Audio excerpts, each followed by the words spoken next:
Hello friends. स्वागत है आपका इस यूट्यूब चैनल में जिसका नाम है search and research with me. So friends, आज मैं आपको बताने वाला हूँ पावर ऑफ कंपाउंडिंग के बारे में। और पावर ऑफ कंपाउंडिंग में स्पेशली मैं बात करने वाला हूँ कंपाउंडिंग इफ़ेक्ट के बारे में। सो फ्रेंड्स, ऐसा हम बोलते हैं कि अगर चेस के जो 64 खाने होते हैं, उस 64 खाने में अगर 64 खाने में अगर पहले खाने से एक चावल का दाना रख दिया जाए और उसके दुगना करके दूसरे खाने में रख दिया जाए, फिर फिर उसी के दुगना करके तीसरे खाने में मतलब सबका दुगना करते जाएं, और पहले खाने से सबका अगर दुगना करके चावल रखते जाए, तो क्या आप इमेजिन कर सकते हैं कि जो चेस के जो 64वां जो खाना है उसमें कितने चावल आएंगे। ओके, तो फिलहाल तो मैं चावल को हटा देता हूँ। मैं इसके बजाय मैं सीधा डेटा ले लेता हूँ, ठीक है। क्योंकि डेटा एक ऐसी चीज़ है जिसको हम काफ़ी हद तक कैलकुलेट करते हैं। रेस भी होता है, लॉन्ग जंप, हाई जंप, सारी चीज़ें डेटा के थ्रू ही हमें पता चलती है कि हमारी स्ट्रेंथ कितनी है, ठीक है, या जो भी चीज़ें हो रही है कैसे हो रही है। तो डेटा के आधार पर हम चलते हैं। और चेस के जो 64 खाने हैं, इसमें पहले खाने में अगर मैं नंबरिंग करूँ तो वन, वन, वन का अगर दुगना करें तो टू, टू का दुगना करें तो फोर, फोर का दुगना करें तो एट, इस तरह के मैं दुगना करते जा रहा हूँ। और फ्रेंड्स, वीडियो को यहीं पॉज कीजिए और मुझे ये बताइए कि लास्ट जो 64वां खाना जो होगा वो वो कितना बड़ा डिजिट होगा। क्या आप इमेजिन कर सकते हैं? क्या बता सकते हैं? कमेंट में मुझे ज़रूर बताइएगा कि कौन कितना बड़ा अंक होगा। ओके, वीडियो में आगे बढ़ते हैं। सो फ्रेंड, इसमें जो डेटा कैलकुलेट मैंने किया है वो मैंने नॉर्मल कैलकुलेटर से कर रहा था, बट वो एक समय के बाद एरर दिखाना शुरू हो गया था क्योंकि वो ज़्यादा बड़ी गणना नहीं कर सकता था। उसके बाद फिर मैंने इस्तेमाल किया साइंटिफिक कैलकुलेटर का। अगर आप साइंटिफिक कैलकुलेटर के बारे में जानते हो तो ये इंजीनियरिंग में यूज़ किया जाता है बड़ी गणनाओं को करने के लिए, बड़ी कैलकुलेशन करने के लिए। तो मैंने ये खुद कैलकुलेट किया है, आप भी कर सकते हैं। और इसका रिज़ल्ट मैं अभी आपको बताता हूँ कि कितना आता है। ये 64वां खाने का जो नंबर आता है 922332, ये आप देख पा रहे हैं कितना कितना बड़ा नंबर है। अगर इसको मैं दूसरे फॉर्म में लिखूं तो 9 × 10⁻18, 9 × 10⁻18। फ्रेंड्स देखिए, पहले खाने चेस के पहले खाने और 64वें खाने में कितना डिफरेंस है। अगर मैं 60वें खाने को ही देखूं तो इस 60वें खाने और 64वें खाने में कितना डिफरेंस है, ये आप देख सकते हैं। सो फ्रेंड्स, अगर मैं इन 64 खाने को 64 दिन ले लूं और इसे हमारे कर्म से जोड़ दूं, ठीक है। फॉर एग्जांपल, आप पढ़ाना शुरू करते हैं, आपका पहला क्लास है, आप पहला क्लास पढ़ाए, फिर दूसरा क्लास पढ़ाए, ठीक है। ऐसे पढ़ाते पढ़ाते पढ़ाते आपका जो पहला क्लास और 64वां क्लास में कितना डिफरेंस होगा, यह आप अंदाज़ा लगा सकते हैं। मतलब ये कितना बेहतर प्रोग्रेस होगा। अगर आप खाना पकाते हैं तो आप पहले दिन के खाना पकाना और 64वें दिन का खाना पकाना कितना डिफरेंस होगा। अगर आप योगा करते हैं, आप सिंपल कोई भी एक आसन करते हैं, मान लीजिए आप चक्रासन करते हैं सिंपल, ठीक है। आप चक्रासन कीजिए, 10 तक गिनती गिनिए, फिर वापस आ जाइए। ये आप डेली करते 64 दिनों तक आप कीजिएगा तो आप जो 64वें दिन का जो चक्रासन है वो वो 10 सेकंड नहीं रहेगा, वो बढ़कर 1 मिनट हो सकता है, 2 मिनट हो सकता है, क्योंकि फ्लेक्सिबिलिटी भी उस हिसाब से बढ़ती है।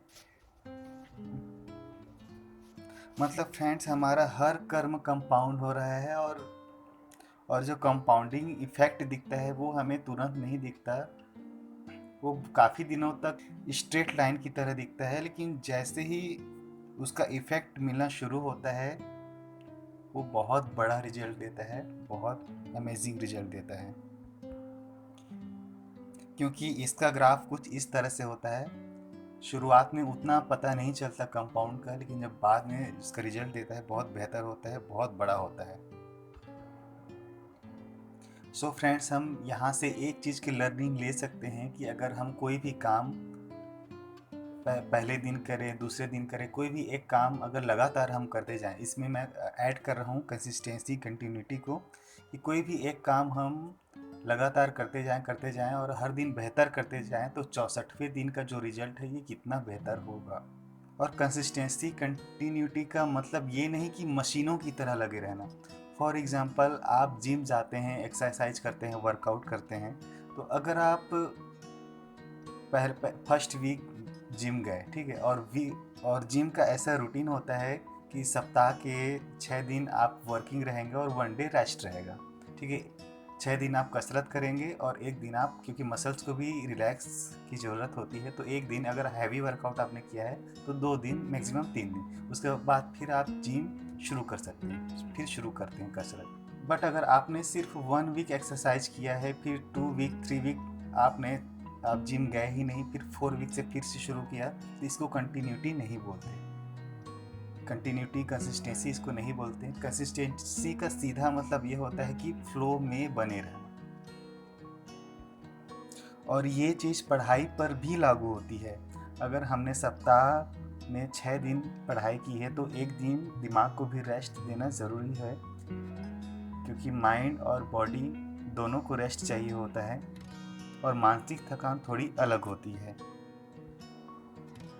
अगर मैं एक उदाहरण लूँ पत्थर का, कि कोई इंसान है जो जो बहुत मजबूत पत्थर उसको तोड़ रहे तो काफ़ी समय तक वो हथौड़ा चला रहे, बट उस पत्थर में दरार भी नहीं आ रही, लेकिन वो हथौड़ा चलाते रहते, और एक समय ऐसा आता है कि एक हथौड़े के वार से उस पत्थर के कई टुकड़े हो जाते हैं। तो क्या उस एक वार से ही पत्थर के कई टुकड़े हुए? बिल्कुल नहीं। वो इंसान जब हथौड़ा चला रहा था तो पत्थर के अंदर के जो एटम्स थे वो धीरे धीरे टूटते थे, और धीरे धीरे टूटते लास्ट वाला जब वो हथौड़ा पड़ा तो एक साथ बहुत सारे टुकड़ों में बढ़ गए। तो यही होता है कंपाउंडिंग इफेक्ट। वो चीज़ हमें कई बार दिखता नहीं, जैसे कि इसमें दरार भी नहीं दिखता कई बार, बट लास्ट में पत्थर अलग अलग टुकड़ों में बढ़ जाता है। अगर मैं वैसे ही एग्जांपल लूँ पानी के बारे में, कि पानी 212 डिग्री में गर्म होता है, ठीक है। अगर हम इसको कंसिस्टेंटली गर्म करते हैं, मान लीजिए कंसिस्टेंसी के साथ हम गर्म करते हैं 200 डिग्री, फिर हमने छोड़ दिया, फिर वो पानी ठंडा हो जाएगा, ठीक है। इसलिए कंसिस्टेंसी भी, कंटिन्यूटी भी बहुत ज़रूरी होता है। 211 डिग्री तक पानी स्टीम नहीं बनेगा, बट जैसे ही 212 डिग्री पहुंचेगा पानी स्टीम बन जाएगा, उससे हम बड़े से बड़े इंजन को चला सकते हैं। सो फ्रेंड्स, आज मैं कंपाउंडिंग के थोड़ी सी गहराई में जाने वाला हूँ। आप कंपाउंड इंटरेस्ट के बारे में जानते होंगे। फॉर एग्जांपल, अगर आपने 100 रुपये दिए हैं कहीं, ठीक है, तो उसका कंपाउंड इंटरेस्ट अगर उसका 10% है तो आपको कितने मिलेंगे? 110%। अब कंपाउंड इंटरेस्ट में क्या होता है, पहले 100 रुपये आपका बेस था, बट अब आपका बेस बदल गया है। अब आपका जो बेस है वो 110 रुपये है। 110 रुपये का आपको इंटरेस्ट मिलेगा, और वो हो जाता है, अगर इसको 10% के हिसाब से कर दूँ तो ये हो जाता है 121 रुपये। ठीक वैसे ही हमारे कर्म में भी होता है। हम पहले सिंपल कर्म करते हैं, कर्म के बाद वो अनुभव हमें मिलता है, फिर कर्म और अनुभव मिलकर नए अनुभव बनाते हैं, और ऐसा हम कंपाउंड होता रहता है, और इसलिए हम बेहतर बनते जाते हैं, पहले से कहीं ज़्यादा बेहतर।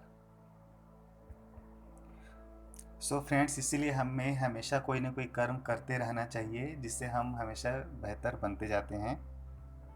और आज और आज साल का पहला दिन है, तो अगर हम कोई भी एक रेजोल्यूशन ले लें, कोई भी एक संकल्प ले लें, छोटा सा ही क्यों ना हो, तो वो बाद में कितना बड़ा रिजल्ट देगा ये आप भी अंदाज़ा नहीं लगा सकते। क्योंकि आज साल का पहला दिन है, कोई ना कोई रेजोल्यूशन बनाना चाहिए, और बनाना भी चाहिए, बनाते भी हैं लोग, बनाना भी चाहिए। अगर हम सिर्फ एक रिजोल्यूशन ये बना लें कि आज का काम कल से बेहतर करना है, मतलब कल हमने जो भी काम किया था आज उसको बेहतर करना है, तो हमारा हर काम जल्दी, बेहतर और अच्छे से होगा। और अगर इस 64, मैंने तो बात सिर्फ 64 दिनों की की, अगर मैं इस 64 दिनों को बढ़ाकर 365 डेज कर दूं, तो आप सोच सकते हैं ये तो मिरेकल वाला रिजल्ट मिलेगा। कितना बड़ा रिजल्ट मिलेगा ये आप अंदाज़ा नहीं लगा सकते। सो फ्रेंड्स, अपने हर कर्म को ऑब्ज़र्व कीजिए कि आपका कौन सा कर्म कंपाउंड हो रहा है। अपने हर कर्म को चेक कीजिए। तो अगर कोई चीज़ गड़बड़ हो रही है तो उसे ठीक कर लीजिए, और अगर कोई चीज़ सही हो रही है तो इसे और कैसे अच्छा किया जा सकता है, इस पर ध्यान लगाइए। तो अगर डेली 1% बेटर का भी अगर हम रिजोल्यूशन बना ले तो बहुत 365 डेज में कितना बेहतर परिणाम देगा, बहुत अच्छा परिणाम देगा, ये आप अनुमान नहीं लगा सकते। और इसी से मिलता जुलता एक प्रिंसिपल बोलते हैं जिसको बोलते हैं काइजिन प्रिंसिपल, और इसमें बोलते हैं कि आप एटलीस्ट शुरुआत करें, भले शुरुआत छोटी से छोटी चीज़ों का करें, बट शुरुआत जरूर करें। आप अगर शुरुआत करते हैं ड्राइंग बनाने की, तो आपका पहला दिन का ड्राइंग और 365वां दिन का ड्राइंग में कितना अंतर होगा, ये आप खुद मीन्स इसका एक मतलब ये भी है कि 365वें दिन का जो ड्राइंग है वो पहले दिन के ड्राइंग से कहीं ज़्यादा बेहतर और अच्छा बनेगा, क्योंकि आज नया साल का पहला दिन है। सो फ्रेंड्स, कम से कम ये एक रिजोल्यूशन ज़रूर बनाएं कि आज का काम कल से बेहतर करना है, डेली 1% बेहतर करना है। और हो सके तो इस साल कौन कौन सी स्किल को मास्टर करना है, कौन कौन से काम करने हैं, इसको भी बनाएं तो ये बेहतर होगा, क्योंकि 365 डेज में ये मिरेकल वाले बहुत बड़े रिजल्ट देंगे। सो अपना कीमती समय देने के लिए बहुत बहुत धन्यवाद। Thank you and happy new year.